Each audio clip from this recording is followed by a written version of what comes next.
Welcome everyone to the Selling More Maine Food Series, Selling in Today's Food and Beverage Industry. My name is Tanya Swain and I'll be doing this morning's introduction. Today is the last section in the series and we'll focus on a discussion with business in the food retail space. As we're getting settled, a quick reminder to please mute your microphones. Thanks to everyone who joined us last Thursday. Similar to last week's session, today we'll have a panel discussion with several businesses followed by Q&A. We'll introduce our panelists momentarily and we invite you to post questions in the chat during the discussion. This session will be recorded and posted online. If you do not want to be recorded, please shut your video off. Also, we have set up closed captioning for this morning's webinar. And in a moment, I'll be putting in the chat some instructions on how to turn that on if you'd like to access that option. Selling More Maine Foods is an information and education series for value-add food and beverage producers in Maine. This year's three-part series is coordinated by 4 organizations. I work with Maine Food Strategy, which convenes people across the state to work on projects that benefit from state-level collaborative approaches to address food system issues. And now I'll turn it over to one of my partners, Sue Hansen. Good morning, everyone. I'm Sue Hansen, and I'm a program manager for one of our food programs at the Maine Center for Entrepreneurs. So MCE for short is going into its 25th year. We're a nonprofit organization that works with Maine entrepreneurs across all different industries, providing them the tools and resources needed to successfully build and grow their businesses. And we really focus on business and market development. And thanks to our partners at Focus Maine, in the last 4 years, we've added 2 programs specifically designed for Maine food and beverage companies looking to grow. Our cultivator program, which is what I run, is for established food and beverage companies past the startup stage that are looking to scale up. And our market share program is designed for more mature food companies in Maine that really want to further expand regionally and nationally. And that's really all around market development and market data and helping people identify where they should go next and how to get there and the tools they need to get there. So over the last 4 years, through those 2 programs, we've worked with over 60 food companies. And we also have our Top Gun program that is our flagship program for startups that is across any industry, but we've had about 50 or so food or beverage companies go through that program in the last 12 years. So we love working with food companies and have a lot of experience. If you have any questions or want to learn more about our programs, please feel free to reach out to me. And I'm excited to hear from our panelists today. And thanks again for all being here. I'm going to hand it over to Bill, Fork Food Lab. Good morning. I'm Bill Soretta. I'm Executive Director of Fork Food Lab. Fork Food Lab is a nonprofit shared commercial kitchen focused on growing the local food economy. We support the growth of sustainable Maine-based food businesses by providing entrepreneurs with workspace, equipment, technical assistance, and access to locally sourced ingredients. We currently have over 50 members. About 180 have gone through Fork over the past few years. This includes CPG producers, food trucks, and caterers. As many of you know, we are currently in the process of securing a new, larger facility that we hope to be moving into sometime in the fall so that we can increase our capacity to support local businesses. Currently, even though we have over 50 active members, we have a waiting list of folks to get in because we are out of space. Thank you for attending today's session. This is, as been said, this is the last one of 3. And I hope you have found all of the sessions helpful in better understanding the current and future conditions of the food economy in Maine. And now I'll turn it over to Christine.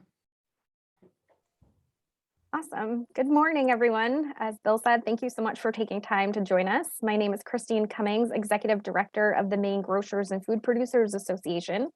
MGFPA is a membership-based trade association representing Main Street businesses, independently owned and operated grocery and convenience stores, supermarkets, food and beverage producers and processors, and wholesale and distributor partners. We are primarily a legislative advocacy organization, and based here in Augusta, I spend much of my time at the State House during the legislative session. We work closely with the Maine Department of Ag, Department of Labor, DECD, and others, and serve as a liaison for our members working with the state and the administration. We are a community dedicated to the prosperity of Maine's grocer and food producer industry through excellence in advocacy, networking, and education. So I encourage anyone, if you have any questions, to please reach out. And I'm excited for this morning's presentation, and let's jump into it. So if you want to go ahead and hit the next slide, please. Great. We'll start with a brief overview of the retail grocery industry and varying store types market share. We thought it would be helpful to put in perspective the type and the size of grocers and retailers that you all have or desire to have as customers. You'll see a lot of familiar store brands. Traditional supermarkets make up most of the market at 35%, followed by super centers and clubs at 30.6%. The other retail types include small independent stores, natural and specialty stores, and limited assortment stores who make up the remainder of the market. For some of you, likely you'll start your retail relationships. I'm going to go ahead and go to the next slide, please. Thanks. Now we'll take a quick look at data from the U.S. Census Bureau and review the U.S. grocery store sales from the past few years. 2020 followed a very similar annual pattern to 2019, but with obvious increased sales stemming from the pandemic. In fact, there was a $91 billion increase in 2020 total U.S. retail grocery sales versus 2019. Of course, much of this increase driven by COVID, including panic buying, restaurant and school closures, and ultimately more people cooking at home. Most noticeably, as we can all remember, the spike in March of 2020. The green line represents 2021 sales through November of last year. And as you can see, it mirrors the monthly sales patterns of the years past, other than March through May, with the small dip back down towards 2020 levels. Through November of 2021 total U.S. grocery store sales were up 16% over 2019 and up 3.7% over 2020. We can assume some of the 2021 revenue growth is attributed to inflation versus volume growth, as the annual inflation rate in the US accelerated to 6.8% in November of 2021. Specific to food at home, the inflation rate was 6.4%. Potentially, some of our panelists will speak to the information as they reflect upon adjustment they made to their business. Next slide. Great, well, we'll jump into introductions. We've convened today's retail industry experts to discuss their challenges, how they've adapted to new norms, and to provide insight on the opportunities for Maine food and beverage producers. When we met and decided to launch this series, we didn't want to dwell on COVID or hash out what it was like, but instead really look forward to the changes and how these companies have navigated the unknowns. In some instances, they've reinvented their business practices and made other adaptations. And ultimately, in these reworkings, what does this mean for you, Maine's food and beverage producers? So I'm happy and excited to welcome today's panelists and bring forth their varying perspectives. We have with us this morning Sarah Mornall, co-owner of Tiller and Rye, located in Brewer, Murata Cook, general manager of Crown of Maine Distributors, John Naylor, co-owner of Rosemont Market and Bakery, and Christy Hansen, who is the manager of strategy and innovation at Hannaford Supermarkets.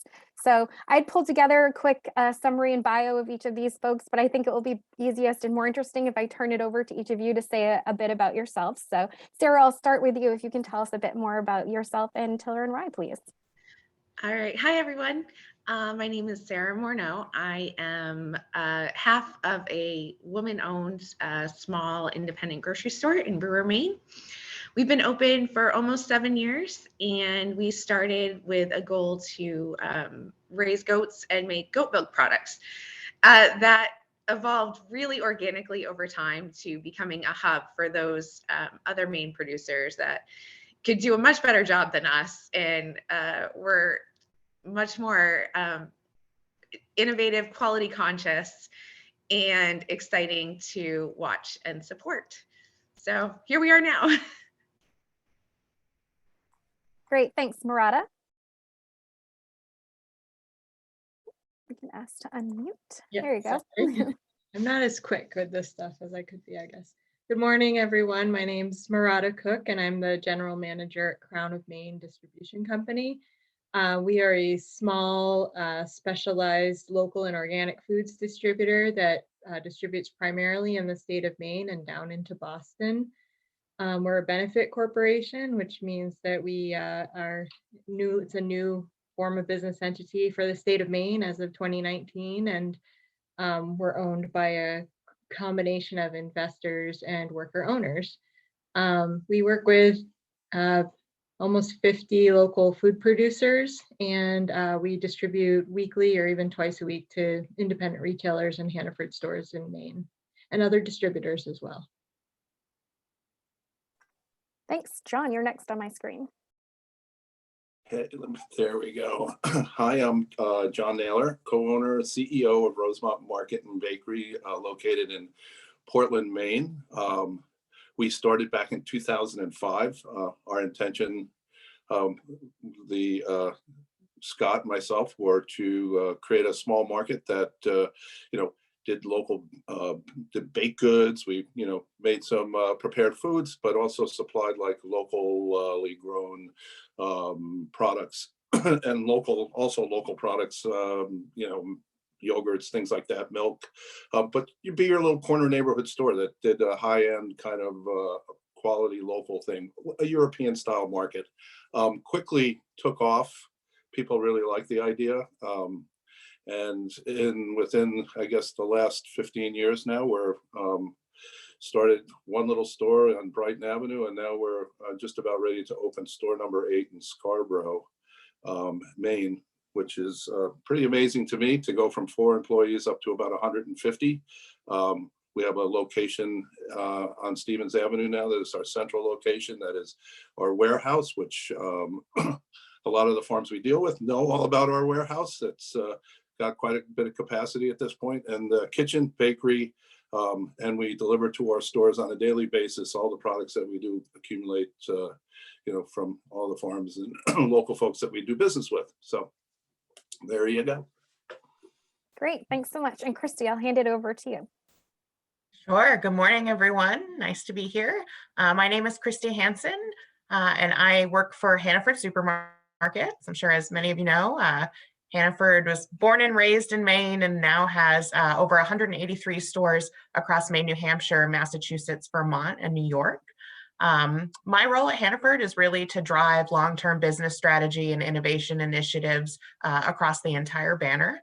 A lot of these are located around really advancing our priorities in fresh foods, convenience offering, and as I'm sure many of you know, our local partnerships are a big priority for Hannaford and something that we love supporting.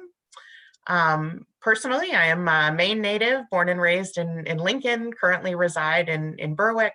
Love working for Hannaford outside of our location in Scarborough, and really happy to be here with all of you today.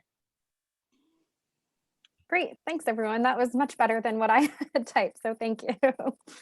Perfect. Well, we'll go ahead and get started and dive into the discussion. I think first I'll pose the question to everyone to get started because it's, I think, important for folks to understand. Sarah, I'll plan to start with you. Well, not to dwell on the pandemic, it would be helpful for folks to learn what were the 2 biggest challenges that you faced during the year? Well, really past 2 years, but how have you dealt with those challenges? And probably the same that everyone else has dealt with. Supply chain actually hasn't been as big of a problem, but definitely trying to keep up with inventory for customers during that surge, and then doing the curbside, switching to that. And then, staffing, embarrassingly, has still been a bit of an issue. Part 2 of the question was, what have we done to combat it?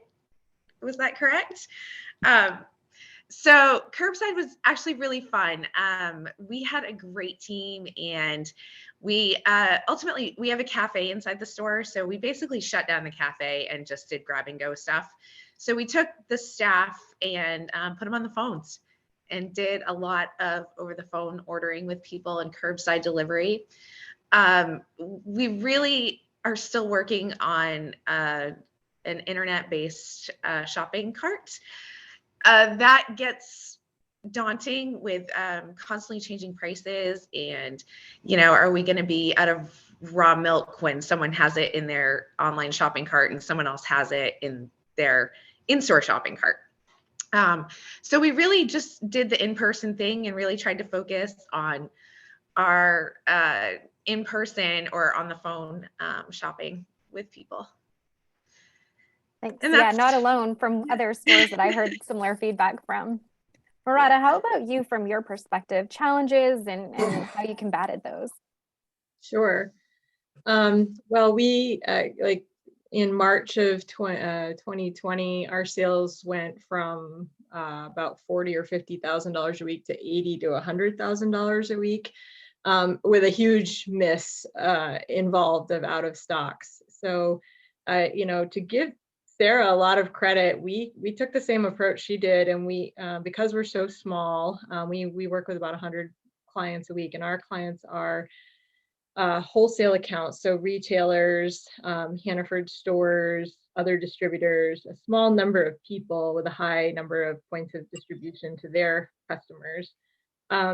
We really spent a lot of time on the phone, and we've always taken a lot of pride in somewhat labor intensive, but we do communicate our out of stocks in a consistent manner with our clients.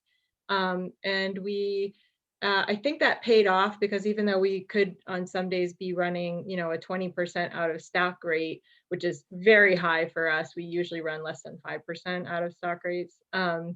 We were able to communicate that well. I did have to do a lot of scrambling to switch supply lines and try to bring in enough product. Then that started to correct even in the summer of 2020. So we as a distributor were able to kind of bring in enough varying supply lines that we were able to sort of correct our course on out of stocks pretty quickly. But we did use the person-to-person method, and I think our customers appreciated that. I think our business was strengthened by it. And we were already pretty solidly in the retail channel. So unlike other distributors who were more food service and had to switch, we didn't have to switch channels. The second biggest challenge didn't have to do anything to do with COVID. I personally had pretty serious health challenges this year. And I think that's not uncommon in our main retail business sector, having working with lots of people, having the principal have to take a leave of absence for a variety of reasons. Hopefully it's a new baby or something wonderful like that, but it could also be an illness. I had to learn a few things about building some structure into our business that allowed my staff to make good decisions and to keep the level of integrity and service.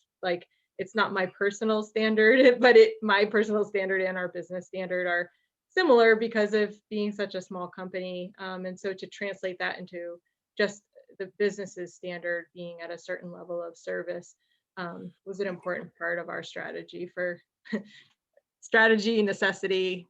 I'm going to call it our strategy in retrospect, but it was our necessity at the time. So those were our two big challenges in the last 2 years. Thanks for sharing that personal perspective. And I think a lot of folks can relate to that in a way that they come upon that potentially unexpected and what that means to look like to have to move quickly to put some of those key elements in place. So thank you. Christy, how about you? Challenges from Hannaford in terms of, what you all have faced over the past few years, and then what have you done to make changes and deal with that? Sure, that's a very loaded question. I'm sure, right? All of you as consumers probably experienced a fair amount of the challenges just as much as we did.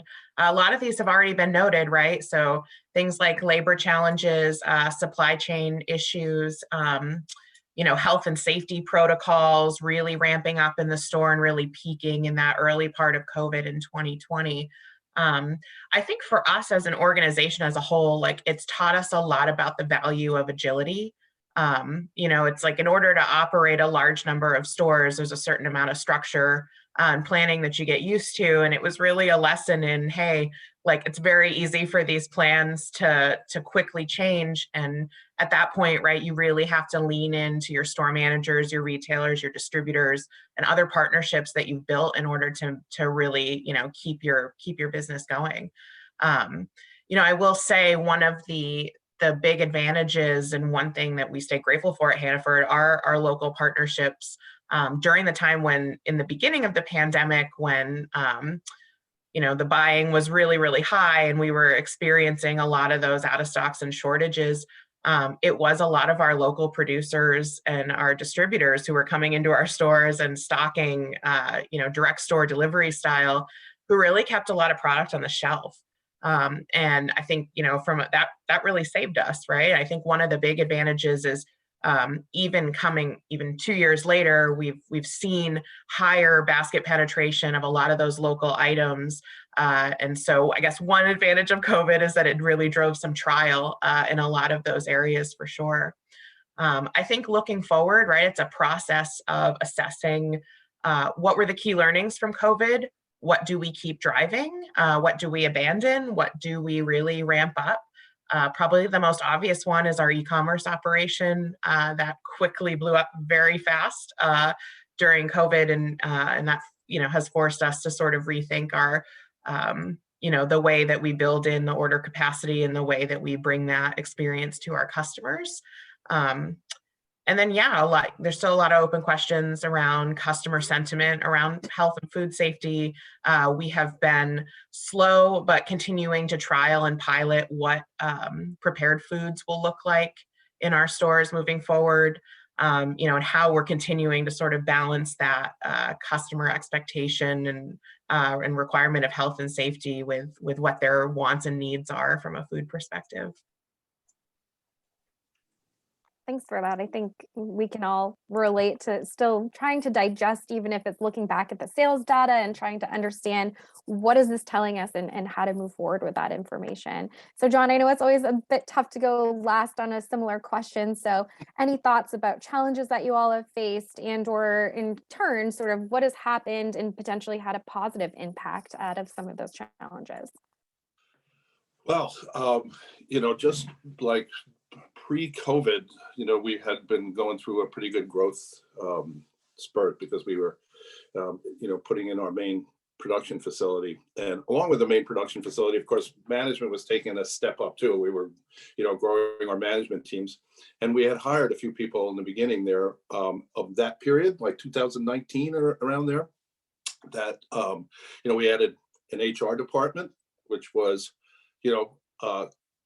probably one of the best things we've ever done. Added a marketing person who was just super bright and wonderful, and just stepped up some people in management so that when COVID hit, we had some people in position that the value of an HR department, I can't even tell you, probably wouldn't have made it through without, because of the way our person in HR just kind of takes information about, immediately. I mean, I think this was with everybody. The most important thing was the safety of our staff. So in order to take everything from the CDC and what was coming down the line and kind of putting it into something that everybody could understand and not confuse people, and just not only with our staff, but with our customers. So staff safety and keeping people healthy was we were just number one thing.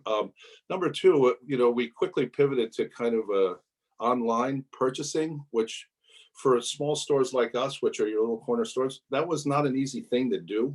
And I have people who are just so bright that, within 48 hours, we had kind of got on this shop, I can't remember the name of it, but it was online shopping. And I was just blown away by the whole thing. There were these huge waves of sales that were coming in the very beginning of this thing. And then we had to close the stores down and go to curbside and home delivery. And that experience, I think, changed a lot of folks on staff to be problem solvers, because it was like a day-to-day thing that was just happening. Every day you'd come into work and it's like, what's the problem today? How do we solve it? How do we get better at this? How do we, the folks that we had on the upper management levels were just absolutely every day willing to dig into it. So that was a godsend. But eventually what we found for us was curbside home delivery. I mean, we still do some curbside stuff, but curbside home delivery really took out probably the biggest part of, it created the most difficult part of our payroll, which is Now we have staff shopping for our customers when our customers are actually a pretty good labor force, coming in, picking their own stuff and going to the register and leaving. Now we had staff doing that, and payroll took a jump, and sales took a dive, and the next thing you know, we were just like, we've got to change this. And so we reopened, we did all the things we needed to do to the stores to get them ready and safe, spacing, barriers, everything that, the CDC had recommended. And that, so we just reacted and pivoted quick because we're a small company, we could do it. That said, for us, I think curbside is a good thing. I don't think we'd ever go beyond that. Our core is to kind of locate ourselves in small neighborhoods where people can come in and get out. And what happened with that is, I think people felt safer in our stores coming in because we only let so many in, and there were spacing, and everybody wore masks, and it was a very controlled atmosphere that we had. So we saw our business take a rise. The other thing that really started to happen too, I think, is there was, and I think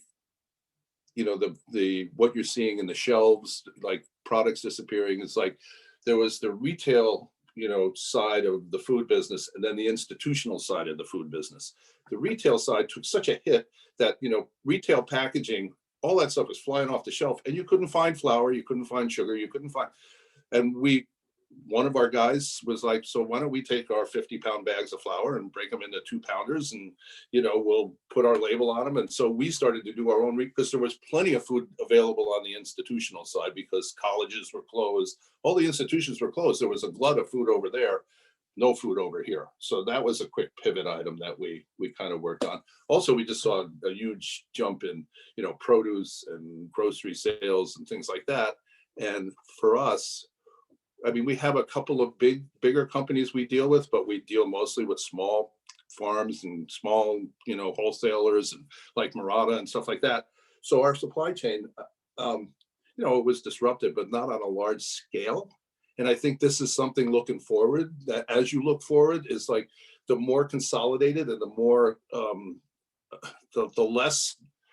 the bigger the distributors, the harder it's going to be in the future when we run into stuff like this. And I think it's really important to keep an eye out for small distribution and small wholesalers and people that can supply those. So, the disruptions are not as impactful, as, one of the things, we deal a lot with UNFI, for instance, to supply us with grocery. Well, when they call you and say, 40% of their staff is out, you're only going to get 60% of your picks, that's a big impact. When there are not enough tractor trailer drivers, that's a big impact. So how do we mitigate that stuff, and how do we work our way around those things? That was becoming a really important thing. The other thing was, I think the other big impactful thing was, we always go through a shedding of staff in this fall and in the spring, because in the late summer, fall, college kids, high school kids, they all go back to school. So we lost a lot of people, and we were going through this labor shortage thing that was all of a sudden we're like looking at 50 slots we had to fill. And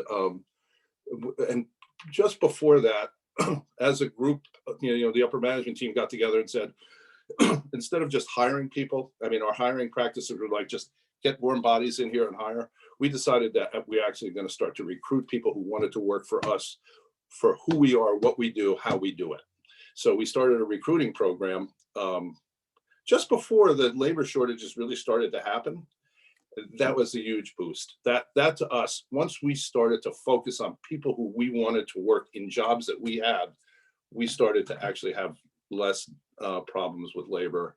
Although we still have issues. I mean, we have a lot of, 150, 160 employees, so we're always going to be hiring people, but, hiring and training cost a lot of money. So if we can recruit and we can get people who want to work for us and then create paths for growth in the company, that to us is something that works. So that, coupled with, working with local farms and smaller producers and stuff, and maintaining and keeping a healthy staff, and, just setting up rules and regs, those were the biggest things I think that kind of, and so HR department, crucial. I never really, as when I started out as a small business, I was like, HR, yeah, we'll get to it, Well, I can't even tell you how important that department, I never saw it as like something that would help the bottom line, but boy, does it ever. So anyway, there you go.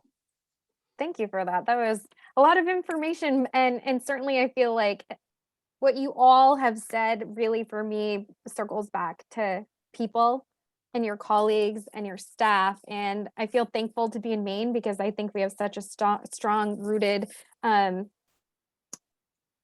guess, mindset in the way that we all appreciate and value one another. And so I think that really helped us through the pandemic. I guess I'll jump in and ask next.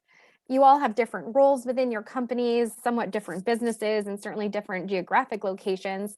Out of what you've seen over the past few years and or what you anticipate looking ahead, what surprised you in terms of trends, whether it was increased sales of certain products, flavor palettes, you touched a bit upon shopping patterns and delivery and curbside. I know a lot of folks, or some of the feedback I've heard, or they're focusing on meal kits and more convenience items. And so, Sarah, thinking about trends, what surprised you and what intrigues you in that front? Oh, this is one of the questions that I struggled with. And first, I really just want to say I loved hearing everyone speak. John, especially, you said the thing that like I muted myself last time and went, oh my gosh, staff safety was the most important thing and the biggest challenge. So thank you so much for touching upon that. Trends, I feel like everybody knows the trends, but the trends that we've seen aren't necessarily surprising to me. Over the past like year, it's been either like a dietary thing like keto's been huge. And then also the return to kind of at home cooking. And I know there was like the huge bread baking, and I'm still seeing people doing that, getting back to real ingredients has been a trend. But embarrassingly, I haven't seen a trend personally that I don't think we all as consumers expect to see. I could be wrong. Someone on this panel who's much smarter than me is probably going to see a greater trend. Christy, thoughts on that? Do you want to jump in, trends, and as you look ahead from a larger innovation strategy perspective? Sure. I think Sarah raised a really great point around this sort of kind of unexpected growth back to eating at home. You know, I remember in the first part of the pandemic, we were like, you know, looking at sales by category, and it's like, who would have thought that canned soup would be like 200% over, right, the sales that it had the year before, and sort of some of this rise of like shelf stable items, particularly during the pandemic or the peak of it, was really surprising. But a lot of the data, even nationally coming out now, while a lot of that food at home versus food out of home it's kind of starting to rationalize, you're still seeing higher amount, like larger share gains in that food at home space that we assume and will continue. And, you know, I remember even joining this team right in 2018, and one of those big forces that we were, you know, acknowledging was this dip in food at home, right? It was by 2010, there was a point at which like most people or most market share was headed in that restaurant food out of home direction. And so for us, it's been, you know, in some ways a really great sales opportunity, in other ways interesting to sort of recalibrate what these offers are and what customers are looking for. In particular, one of the things I find fascinating is just this drive of purchase around like indulgence foods, right? Indulgence items. You know, I think it used to be a lot of those dollars, you know, that we have in our disposable income bucket towards indulgence kind of things would go towards restaurants and experiences and such. And well, I think a lot of us miss that and are excited to get back into a world like that. You know, there's definitely been this rise over the last 2 years of, hey, if I can't go get like my, you know, my glass of wine and my appetizer from my favorite restaurant, you know, I'll go in and buy a few things out of the fine cheese case and some brownies in the bakery and a bottle of wine. And so I think that for us has led to this whole new way of thinking around like, how do you continue to inspire customers? Like they have this creative energy, They want to kind of shake up their routines. They want to feel some of that indulgence kind of vibe. And so how do we continue to provide them with some of those interesting and exciting items that they're sort of yearning for out of the home, but not quite ready to go back out and venture into? Thanks for that. I don't know, Murad or John, if you have any follow-ups on that. I think I wanted to, talk a bit more about that in terms of categories that have shown the greatest growth or decline. I know we've heard from in our past food service webinar panel about the growth in plant-based foods, and then recognizing that frozen seafood has had some increased sales in the traditional grocery sector. But potentially, Murad, you can speak to what you've witnessed for food trends. Sure. Well, keep in mind that my market is in that chart that you showed earlier, my market is very centered on the independent grocery sector. And even when I sell to Hannaford, my products that I bring to Hannaford are still in that independent, natural, organic sector. So we're kind of participating in what Christy described of like the indulgent foods in some ways, the local choice that the Hannaford shopper is making. A couple of trends that we see within our smaller market, our niche market, is our buyers. So imagine a lot of these natural and organic food stores started from a trend way back in the 70s to get healthier organic foods. And so you really had a health-centric, ecologically motivated shopper in those stores, very passionate, very mission-driven personally.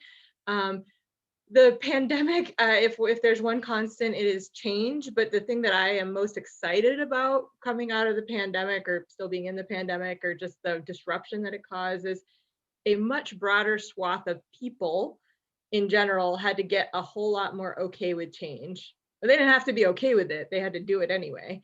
And so that we can call it disruption, we can call it innovation, we can call it like change in trend or behavior. But the reality is that everyone from the buyer for the store to the customer in the store to the supplier to the store suddenly had to become a change maker. And there was no one who was able to stay the same.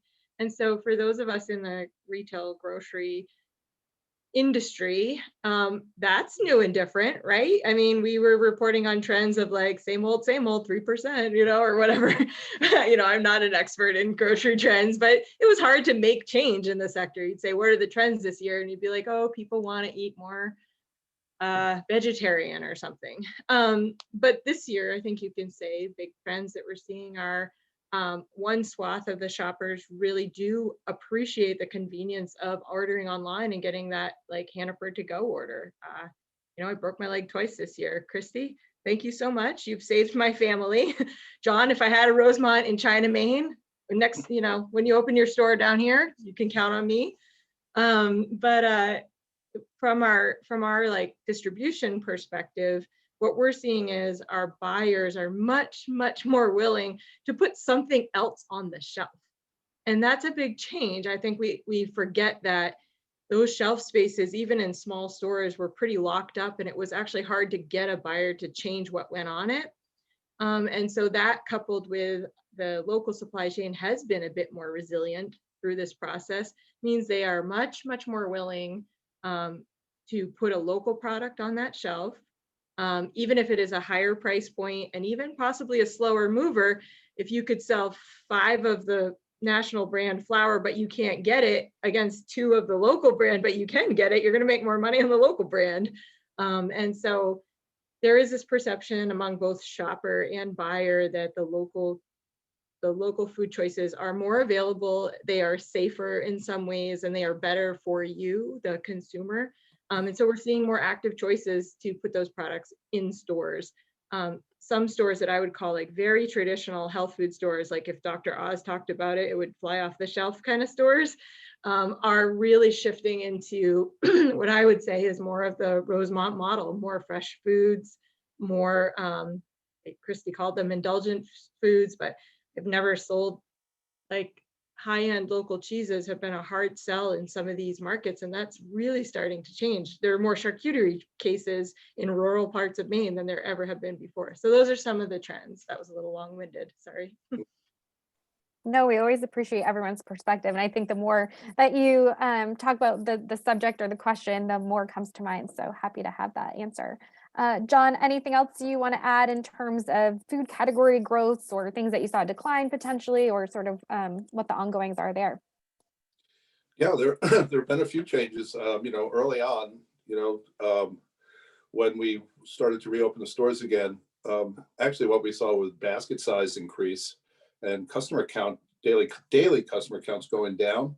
But I think people, our style of market is, like I said in the beginning, it's more of a European style where, you come in a couple times a week to buy your meal. You don't load your shopping cart up and, once a week. And it's never been the idea behind Rosemont. But we did see our basket sizes increase by quite a bit. Also, we saw categories like home goods, which was not something that, we really focused too much on, because I think most people would go to the bigger stores to get their home goods. We saw an increase in that, which was interesting. So that means that people were probably trying to stay out of the big stores and shop more small store stuff. And then to Christine's note too, people, if you're not going out to a restaurant, you're going to treat yourself a little, excuse me, a little better. And, things like, one thing that comes to mind is, we definitely are involved in the local meat thing. And so, a chicken is not an inexpensive thing when a local farmer grows it. Sales started to really go up. People started to understand that, they treat themselves better at home buying more quality products. Our wine sales increased, but also not only did they increase, but the average category went from 12 up to $15 to $16 a bottle. So we saw people buying better bottles of wine, instead of 1, 2, or 3 bottles of wine. We just, better, choices in cheeses. The selections went up. The other thing that I found really interesting over the last year and a half, 2 years, is usually in January, February, March, April, we experience kind of this exodus of customers. We lose a fair amount of our customers because they go south or they go somewhere. That hasn't happened last year, or it doesn't seem to be happening this year. Number 2 is because of the pandemic and what we're actually doing right now, instead of sitting in a big room together where, we're on Zoom, people are doing their jobs from home. And the amount of people I think that have moved to Portland and into Maine at this point, and I think Murata, you probably see it up there too. It's like, houses are being bought up, more people are moving into Maine. They appreciate the quality of life here. They appreciate the clean air, the clean water, and our customer base has grown. And it's also gotten younger, I think, in the last year or two. It just seems like, even in my own little neighborhood here in Portland, it's like, house comes up for sale, it's gone. And it's not only gone, but there are 6 or 8 people bidding on it. And it's like, it blows my mind. But at the end of the day, I'm seeing my business also increase because there are more people here that are capable of doing their job that's located in New York, but they can do it here. So, and there are people who care about what they eat and what they want to eat. So it's an interesting thing, and they want to take advantage of that. And I think that, I think that's only a good thing for Maine agriculture. I really do. And the one thing that makes me a little bit nervous is that property values become so much that farmland becomes increasingly more costly, and it becomes tougher for people to, people who are backbone producers, to be able to live in this world and produce what they want to do and do what they want to do and supply us with what we want to eat. So it's a balance, and and I hope we find that balance, soon. I just think, I so love the idea of, being able to, eat something like a great little chicken from a local farmer, a beautiful piece of yogurt, or, jar of yogurt from one of the, our producers. And it's just, to me, that's special. So. Thanks for that. Kind of following up on that, anything you're seeing in terms of, are there gaps that you're looking to fill in terms of product categories, or as these attendees are Maine's food producers and farmers, is there any category types that you all are looking to fill that they should consider dabbling in? Sarah, I see you nodding your head. Is there? I've had one recently, and so this is actually a personal request for anyone out there. One of my favorite products, and I wish it was Maine-based, are like the Mrs. Meyer's cleaning concentrates, because they last forever. They're reusable. We can refill them. They clean everything, and the scents are amazing. So it's been really hard for the little guys, at least, to get Mrs. Myers lately. I feel like you can see them online on Grove. Target, I think, has a good entry into them, but we get it through a distributor and they have come up short. So I would much rather buy local anyway. So if anyone's into like creating a line of cleaning concentrates, Wicked Maine is out there. That's an awesome one. Like we have some Maine cleaning stuff, Good Natured, Luhu balls. There's some great stuff there, but like please copy Mrs. Myers. Do a Maine one. Do it better. I love that. Thank you. I'm sure we'll see someone take advantage of that tip. Rada, how about you? Any gaps you've been filling in the supply chain or products you're looking for? Sure. Yeah, always.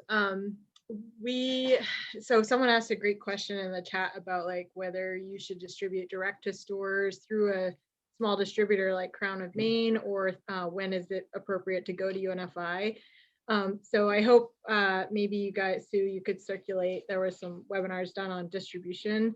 So I won't go into that long. Of course, my opinion is you should always sell your products through Crown of Maine because they're the best local distributor, and some of the best brands in Maine distribute with Crown of Maine. That being said, there is sort of a growth continuum that does happen. And so a brand that starts off delivering to 6 or 10 local stores themselves may move into distribution with someone like Crown of Maine. Some companies continue to do both. Some do go and become like a national brand. And at the time that they become a national brand, sometimes the value to a distributor like Crown of Maine actually goes down. So because we then have to compete with UNFI on that product. That doesn't make a lot of sense to us, competing for that brand our higher costs. So where the openings happen, we have an opening for frozen products right now. We've had a couple of producers that we've worked with in our frozen categories that have gone national, and at least one of them has moved their production out of the state of Maine. We'd really like to have, and you know, kudos to them. It's their success story and their version of what they want to accomplish with their brand, and we're happy for them. This is not an ill will comment. But we would like to see more local brands in our frozen category. We have some room to take those on. We definitely have room for more produce items, particularly year-round produce options. Another example is we used to sell a lot of Backyard Farms tomatoes. Hannaford is gobbling those all up. Christy, that's all your fault, but we can't get them anymore effectively for many parts of the year. And that is not all Hannaford's fault. That has to do with how their production is arranged. But, you know, greenhouse production continues to be a big gaping hole of where product would be appreciated. And then in general, like we like to launch, a half a dozen major projects a year, and then we can take on, anywhere from 12 to 24 sort of new products that don't require a huge launch. They can just get added to our catalog. I would say that because the increased demand has happened, and maybe this John and Sarah are seeing this as well, some of the, we've seen growth coming from across our non-local options as well. And in some ways that has taken resources for the company, and sort of as that has grown so much, I feel like our local has also grown, but we have some capacity to kind of get back to our roots, which is local products, and get more of them launched in the coming months, especially with me being back full time. So across our categories, we've got room. I'd like to bring on some more Maine cheese producers. That's been a goal for many years, and we have some nice systems in place now that allow us to do that. Always helpful. I know the food producers that I work with are always eager to learn more about that. So thank you. Christy or John, I don't know if you have any other thoughts on that in terms of products that you're looking to fulfill any gaps. Sure. You want me to go first, Christine? I'll go. I think Murata is the last point she brought up, like Maine cheese producers. I think that would be a great thing. I think the perma-agriculture aspect of farming, I think, is an interesting one. I think it's difficult because of the climate change issues and things that we're moving into at this point. It's like, how can it be done and done in a sustainable way? And during this part of the conversation, product wise, what was going through my head is kind of taking a step back to post or pre-COVID, which was, we as a company were trying to get away from packaging. There was just so much plastic and all kinds of packaging in the system. It's like, how can we get our producers to produce products that are in packages that are either recyclable, biodegradable, or returnable. And it's the same kind of thing we've been looking into. There's a company at South Portland who, you go to the store, it's refill.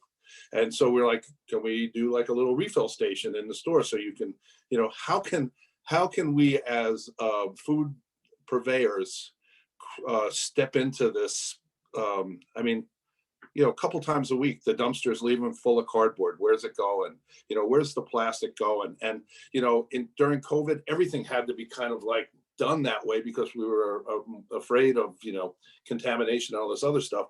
But how do we get to this? I think this is the question that's going to kind of come up in the next couple of years, is like, how do we get this food into people's hands without this huge amount of packaging that we have to deal with? Because disposal is going to become more expensive. All of this is going to become more expensive. And it's like, how do we mitigate costs so that we, can find, and this is one of the things that we try really hard to do, is find, ways to save money as a business. So when we see cost increases, we don't want to necessarily pass them on to customers. We want to try to find ways that we can save so that we can, keep the cost of food down, but also try to keep the cost of our business down so that we don't have to move into this thing. So anyway, that's my 2 cents on that. So. Yeah, John, I'd just like to punctuate that point and agree with all of that. I do think packaging, in particular plastic packaging, is just a high focus for us right now. We do internally, have some work and some, initiatives and pilots we're sort of tossing around there around how can we reduce the number or the amount of plastic packaging for our in-store produced items. A lot of those plastic clamshells, a lot of people see, that's a big problem, and we would love to find alternatives for that. I think from a distribution side, I do think there's huge opportunity for local producers to move into that space. And in particular, they can do that a little bit faster, and that becomes a bit of a differentiator against national brands. One of the challenges in working with big CPGs, right, like Procter & Gamble or Nestle, is it's challenging to get them to move an entire product line or even a portion of their product line into a more sustainable packaging option. But that is something that consumers are demanding loud and clear. And that's something, as ESG commitments with corporations continue to grow and become more important, that's, something that Hannaford and Ahold Delhaize USA has their eye on really hard. And I would say that's a great opportunity for local producers to fill that gap and sort of gain a competitive advantages on the national brands. Just an added note on the cleaning concentrate, we will gladly create a bulk refilling station for this concentrate. I love that. Christine, I just wanted to chime in that, so much of our minds have been consumed by the pandemic. But looking forward, one of the things that I think is important to keep our eye on in retail especially is that social justice and people justice and the whole trends around the labor shortage in this country has created sort of like the empowerment of the employee to seek the job that they're looking for, the wages that they're looking for, the benefits that they need. And it's a long overdue sort of course correction on labor in this country. I think, and I'm not an analyst of future trends, but I would be surprised if that didn't translate through the consumer's mind to the producers of their food. And so I'd say fair trade would be a place to watch, fair labor movements. I think social media will elevate this, social justice and racial justice. Retail really should be keeping their eye on this because retail's got the platforming on the packaging and the websites and the social media to really and capture the imagination of the consumer in the better world that we can have, similar to the way that organic captured the mind of the consumer on the better world that we can have on the farm landscape. So if we're not watching that and thinking about that and challenging ourselves in a variety of ways to wrap our arms and our hearts and our minds and our behaviors around that, then I think we might miss an important consumer trend, and then we'll be left-footed on it and trying to respond to like their demands of what we're doing wrong versus taking a leadership role in what we could do right. And boy, if we did it right, it would be a great thing for our businesses and frankly for the world that we live in. So there's just that's like just I think let's not let the distancing and the isolation of the pandemic take our eye off the ball of like this other major trend and a way overdue trend that I think the people's renegotiation of their labor is going to translate into their thinking about social justice and the fairness of labor, employment, worker standards, and food production standards in a variety of new ways. And I think that's where we will kind of pick up the pace when we are hopefully emerging from the end of the pandemic, which was very individual focused in some ways. Me, my family, my health, my bubble in shopping. I think we're going to come out of that with a raging fire to think about our community locally and globally. Thank you so much for adding that. I know as I think about the pandemic too, much of it does sort of reflect back on some of the selfishness that I've had in sort of the efforts. And I think it's time to reset that mindset and think about our community and the folks that we do business with. And so I'm so thankful we have the right folks on this panel because you all have done such an amazing job being forward thinking in your comments and not dwelling on the past. So thank you all for that. And that was actually the last question we were hoping to wrap up with is, what are the biggest opportunities for Maine's food producers and beyond? And I think some of you guys have started to touch on that, whether it's reinventing their packaging, potentially, rethinking about their labor and the way that they communicate and some of those philosophies that they have in place. And so happy to wrap it up. I wanted to make sure we leave an adequate time for Q&A at the end. Just looking to you all, and I think we can just go right in alphabetical order here. Speaking to the attendees in the audience who are primarily Maine's food producers and farmers, what can you provide for them for information about how to understand, how to overcome and mitigate the challenges? What advice do you have for folks that what can they do for you to make business easier? And so go ahead, I guess, John, if you want to get started, do you have any advice for the folks here in the room this morning about what they can be doing to ease service and do business with you?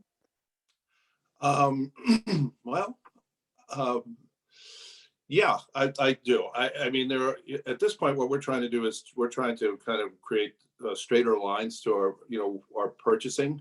So at this point, as we've created the central distribution, we've now got an admin group that is going to be invested strictly in buying. So, I mean, a lot of the farmers that are probably listening or that know us, know our guy, John Schreiber, who is a unique and wonderful guy and creates a lot of good relationships. Also, we have a new buyer, Kim, and we're putting in another. We're just kind of loading that department up because we just need to have more people paying attention to the local, what's going on locally. The reason I feel that we feel that way is, with all this global warming and change that I've seen, I mean, last summer, we watched California on fire. I'm just sitting there thinking, a lot of our food comes from there, but Maine's a great agricultural state. And are we ready to handle the load that's going to come our way when eventually I do believe it will. And when I see over the years, I mean, we've been doing business long enough to see that, what's been produced in Maine has changed a little bit. It's like last year, peach season was amazing. I've never really seen an amazing peach season other than the last few years. melons have been coming locally. I mean, that's a phenomenon for me. That's like, I haven't seen much of that, but it seems to be more year to year occurring. So what are the new products that are coming online, particularly in the produce and agricultural world, that we're more able to grow? How can we diversify that? You know, it's like, how can we pull ourselves out of this monoculture system that we've been living in for years and years? And I think that's an important thing. And I think, you know, I really appreciate when farms start to bring us diverse, different things that are just a little bit out of the mainstream. And that, you know, one of the things we've done over the years is, for instance, added, when we get to apple season, we just don't carry, you know, Granny Smiths and Honey Crisps and Macintosh apples. That's not our thing. We, at one point this year, had 25 to 30 different varieties of apples. 4 or 5 years ago when we did that, I sent most of those apples to the kitchen to be something to be made out of. Now people are actually buying them. They, you know, it's like folks are interested in this stuff. So, you know, my recommendation to a lot of producers out there and growers is, you know, let's start stepping into a little diversity, and let's start stepping into like creating, you know, reaching back into some of Maine's culture and its food culture, and trying to kind of get that back into a place where, you know, there's this like identity that Maine, what's attracted me to Maine a while ago when I first started in the food business was this regional quality of its cuisine, what we grew, what we do, what's the history in Maine of food. And I'd love to see more of that. And I do see more of it. And I see farmers getting more into it. And I really appreciate that, and only appreciate it more. So I'd love to see more of that for sure. Thank you. Others thoughts on, as we kind of wrap up before we switch over to the audience Q&A, anything that you'd like to ask of these folks in terms of easing the business relationship? Yeah, I definitely will jump into this. We source from hundreds of Maine producers. I didn't even know there were hundreds of Maine producers, but there are just hundreds of Maine producers. And at least once a week, we get approached with a new product or a new line, a new farm. And so I love seeing things be streamlined. Do your homework. Barcodes are great, but more importantly is, you know, what is the cost? What is the expected SSP? What does delivery look like? Are there shipping costs? Just like doing homework and having a set plan when you bring in your product to pitch it. Because we want to say yes. The only things we're not going to say yes to are areas that would take away from producers that we already have in the store. So, you know, if we have a market saturated, probably, you know, we don't want to like dent into the Main producers that we're already buying from. And even more importantly, go see someone like Murata and distribute, you know, use Crown of Maine. They know what they're doing. They're awesome. They've been around a long time doing this. So that was my 2 cents. Awesome, thanks. I saw Murata, both you and Christy unmute. So Murata, do you have a follow-up to that? Well, thank you, Sarah. But I would echo what she said and say, if Sarah's sending you my way, make sure you got your pitch ready and you thought about your costs. I do have something that's very important, but I do see a few of my producers, but producers that partner with Crown of Maine on the call, and I just want to thank the producers. There have been a lot of times in the last 2 years where our partners, both retail and producer, have just been utterly exhausted, like beyond human endurance. And I just want to thank you guys for the work that you did in the last 2 years. It's really incredible. Like when you think about, like, you know, what's the worst thing that could possibly happen? Okay, global pandemic. How will local producers shoulder the load and like keep people fed in Maine? We always used to talk about this in our, like, you know, 1998 to 2008 local food meetings, like, oh, something terrible is going to happen and Maine's going to have to be able to feed itself. And then all of a sudden something did happen like that. And Maine, I would say by and large, Maine producers came through, and, you know, we would not be able to feed like 100% of the demand for food that Maine has, but I'd say the portion that we uphold now, you guys did an amazing job, and you deserve a ton of credit for that. I would say that I really need producers to think about their pricing structures, and with the advent of online ordering and shipping direct from the producer to the consumer, which is a great line of business for the producer. I really need producers to really think through what is your distributor price, what is your direct to wholesale price if you deliver to a store, what is your direct to consumer price if you sell on your website, how do you address shipping charges. That needs to be fair for the producer, but it really needs to be fair for your whole ecosystem of business partners. Because if you're, Christy may not appreciate me saying this, but if you're giving Hannaford the price that you're giving to Crown of Maine, you're disadvantaging Sarah and John, who are going to have to charge more than Hannaford does. In some ways, you want your price at Rosemont and Tiller and Rye and Hannaford to be the same price, because it makes the consumer feel like you're a fair player in the business landscape. And that takes some careful math, and sometimes the outcome of that is a surprising answer for the producer about how you could or should sell your product. Not all channels are going to bring you what you need in your business. And so that is an area that a lot more conversation can be had on. And it's been a very challenging area for us. We've done a lot of education. We've had trials and errors and some painful experiences and some great experiences, but it's an area where now when we evaluate a new product, we're looking to see that pricing structure is in place before we'll take something on. Because if I take something on that doesn't have a pricing structure, 12 months later, when you want to sell to Hannaford, it will be an issue. And I don't want to hear from Sarah or John that they can't carry your product anymore because they have to be 30% more expensive than Hannaford. So that's just something to really think through.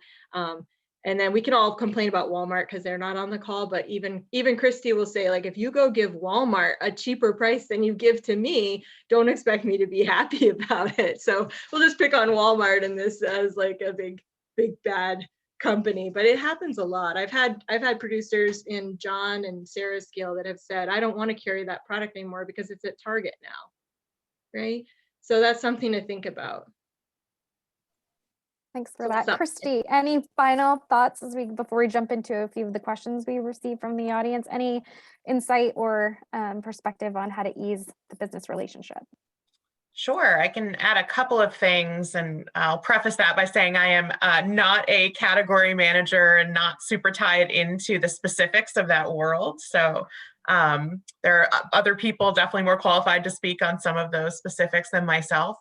I think from a broader perspective, and this was a question that we had tossed around earlier in prep for this, is we know that digital is sort of here and that the future of face-to-face it's uncertain, right? We all prefer face-to-face. We all love the opportunity to get to trade shows. We all love the opportunity to get out to our local farms and local producers and build that relationship. That is ideal. But, again, we're all still in this world where if it's going to compromise the health and safety of us, our family, our associates, like we sometimes are making those trade-offs. And so one piece of advice I would give is like, consider the way in which you can bring your brand, your products to life and in particular in front of the right people in a virtual way, right? And it could be something as similar as getting really comfortable on Zoom or Microsoft Teams calls, getting really comfortable, either shipping the product directly to a category manager or finding an alternative way to interface that considers that. And then the other thing, and I believe this was related to a question that popped up in the chat as I was thinking of it, was I was in a presentation recently about TikTok influence on buying patterns. And they threw out the statistic that 43% of people on TikTok actually try a new product after seeing it on TikTok, right? And so I think that there's, we all understand, and sometimes playing with big players like Hannaford, there's a barrier to entry sometimes in terms of getting into the store, getting the marketing support that you'd want internally. I would really encourage producers to leverage a lot of those like digital, social media, the virtual community world, which is kind of a lower cost of entry, right? And build that brand and build the consumer demand for it. That can just help you, right? Bring your brand to the table and say, hey, not only do I have a really great product here, but I have a lot of people who are really looking to get it. And I think that's just a kind of a low stakes way of really ramping up that brand awareness. That's a great point. Thanks for bringing that forward. Thank you all so much. I feel like the abundance of questions that we have remaining, we could certainly do this again or keep going, but really appreciate all of your time. Tanya, I'll hand it back over to you if there were a few questions that popped up in the Q&A as folks were talking that we want to touch on briefly before we wrap things up. Sure, Christine, thank you. Great information from our panelists. One of the questions that came up in the chat had to do with businesses that are processors in Maine, but because of the type of product that they're manufacturing, they're not using all or even sometimes any ingredients from Maine, but still trying to market as a Maine product because they're processing here. Wondering from your perspective as retailers, how that kind of floats with the consumer. They feel like they've gotten some pushback in certain markets, and wondering what you all are seeing in terms of how people respond to those types of products being marketed as Maine.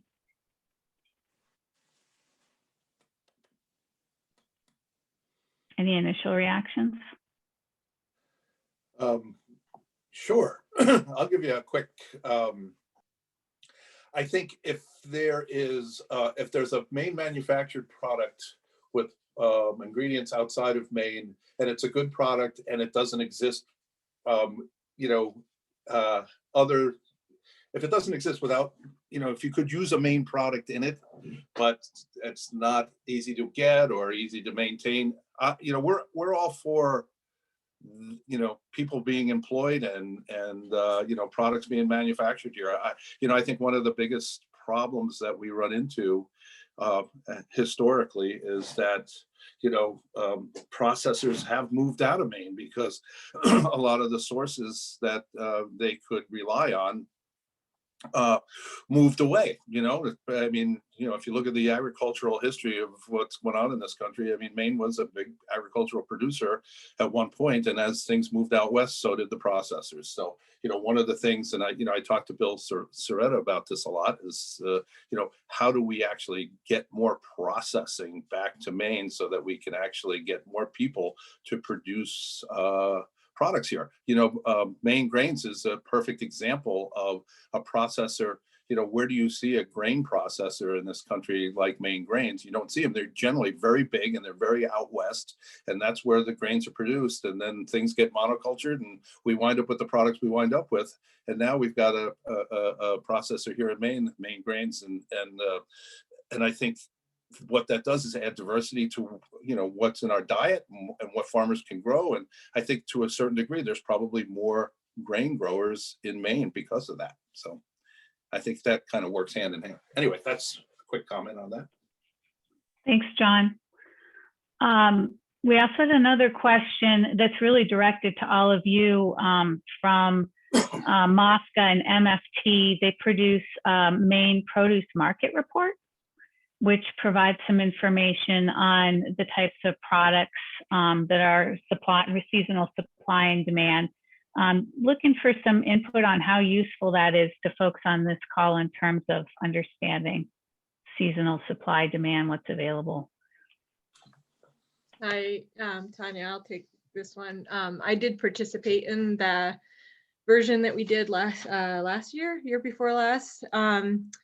And when one buys from a large produce distributor, you typically do get a market report. Now these are big companies with a whole marketing team, so they'll tell you like celery is hard to get, expect the price to go up.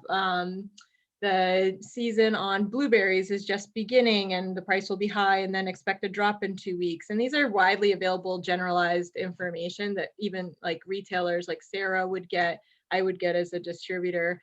What we were doing last year was a little bit different from that. And I think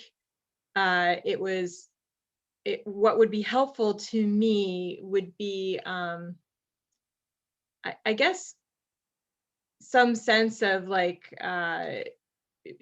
where surplus is creating downward price pressure, and where scarcity is creating upward price acceptance.